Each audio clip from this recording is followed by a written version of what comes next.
Сәлеметсіздер ме, құрметті оқушылар? Балқаш қалалық тарих-өлкетану музейі сіздерге өзінің кезекті өлкетану оқуын ұсынады. Бүгінгі біздің өлкетану оқуының кезекті сабағының тақырыбы қазақ халқының ішекті шертпелі музыкалық аспаптары деп аталады. Сабақта жүргізетін мен музейдің аға ғылыми қызметкері Қожақов Дәулет Асанханұлы. Өздеріңіз білесіздер, музыкасыз және осы музыкаларды орындайтын музыкалық аспаптарсыз кез келген халықтың мәдениетін толыққанды танып білу мүмкін емес. Олар өз кезегінде кез келген халықтың рухани мәдениетінің деңгейін, олардың қоршаған ортаны қабылдауын немесе дүниетанымдық жаңағындағы білімінің де деңгейін көрсетеді. Қазақтың музыкалық аспаптары бұл біздің ерте замандағы өмір сүрген ата-бабамыздан бізге жеткен тарихи мұра болып есептеледі. Олар жаңағы біздің халқымыздың эстетикалық талғамын, содан кейін музыкалық шығармаларды дүниеге әкелудегі талантының жаңағыдай көрінісінің барометрі болып табылады. Бір жағынан музыкалық аспаптар тек қана ойын-сауық кезінде ғана қажет емес, сол біздің халқымыздың діни ырым-жоралық ритуалдарды орындау кездегі қажетті аспаптардың да рөлін ойнаған. Осы музыкалық аспаптардың көмегімен біздің ата-бабаларымыз осы ұрпақтардың ата-бабаларымыз мыңдаған жылдың кезінде жиналған тарихи жаңағы ақпараттарды ұрпақтан ұрпаққа беріп отырған.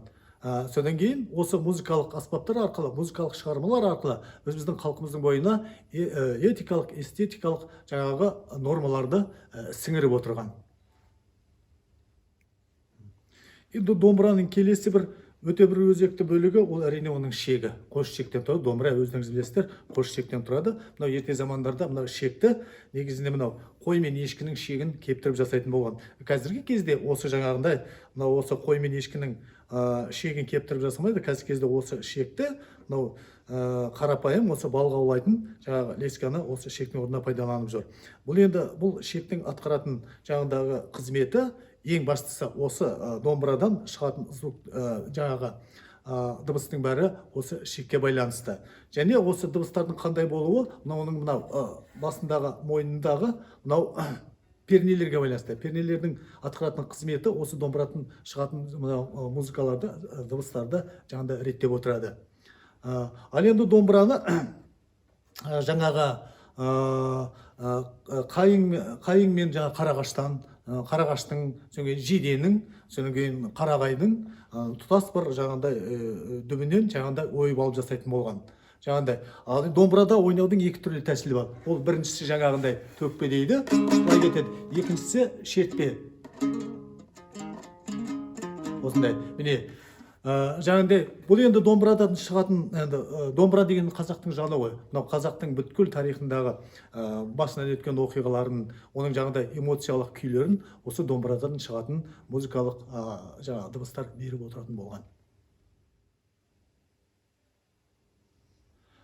Шертпелі шекті қазақтың музыкалық аспаптарының ішіндегі домбырадан кейін кең тараған мен қолындағы шертер болып табылады. Енді шертердің түрі негізінен шағын домбыраларға ұқсас болып келеді.